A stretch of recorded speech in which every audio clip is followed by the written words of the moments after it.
TTD భక్తులకి భగవంతుడిని దూరం చేసిన వైసీపీ పూట గడవని పేదవాడి దగ్గర నుంచి వజ్రాల కిరీటాలు చేయించే కోటీశ్వర్ల వరకు అందరి కోరిక ఒకటే.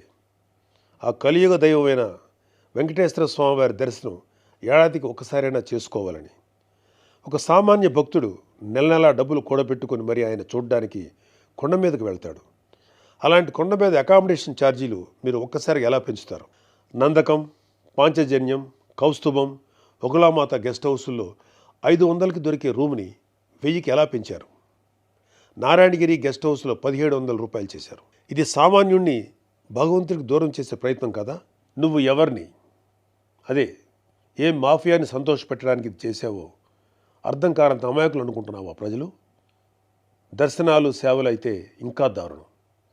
ఏదో కాయగూరల బేరం ఆడినట్టు 10,000 చేయి, దీన్ని 5,000 చేయంటూ ఎంత నిర్లక్ష్యంగా మీ సుబ్బారెడ్డి బోర్డు మీటింగ్లో మాట్లాడాడో మొత్తం రాష్ట్రమంతా చూసింది.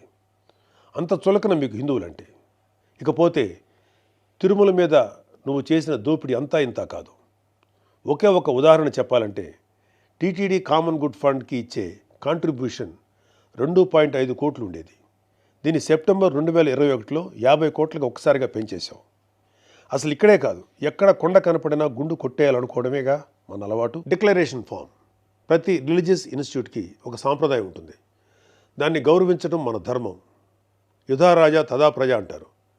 నాయకులే రూల్స్ ఫాలో కాకపోతే ఇంకా ప్రజలు ఏం ఫాలో అవుతారు?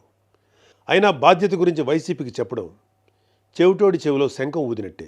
పవన్ కళ్యాణ్ గారు ఆయన కూతురు పొలినాని తిరుమల తీసుకువెళ్ళినప్పుడు ఆ అమ్మాయి మైనర్ అయినా కూడా ఒక గార్డియన్గా ఆ అమ్మాయి తరఫున డిక్లరేషన్ ఇచ్చారు. పవన్ కళ్యాణ్ గారి సతీమణి అన్నాగారు కూడా డిక్లరేషన్ ఇచ్చారు.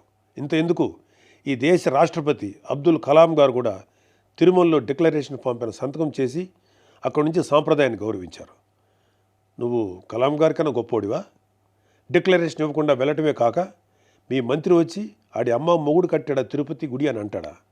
అలా తలపొగురు మాటలు మాట్లాడితేనే జనాలు 151లో మధ్యన 5 తీసేసి 11 ఇచ్చారు. అయినా నువ్వు ఏమైనా మారావా? లేదు. డిక్లరేషన్ అడిగారు అని తిరుమల పర్యటన క్యాన్సిల్ చేసుకున్న చరిత్ర ఉంది. అయినా సెక్యులర్ ప్లేస్కి రిలీజియస్ ప్లేస్కి తేడా తెలియని నిన్ను ఎడ్యుకేట్ చేయటం మా వల్ల కాదు.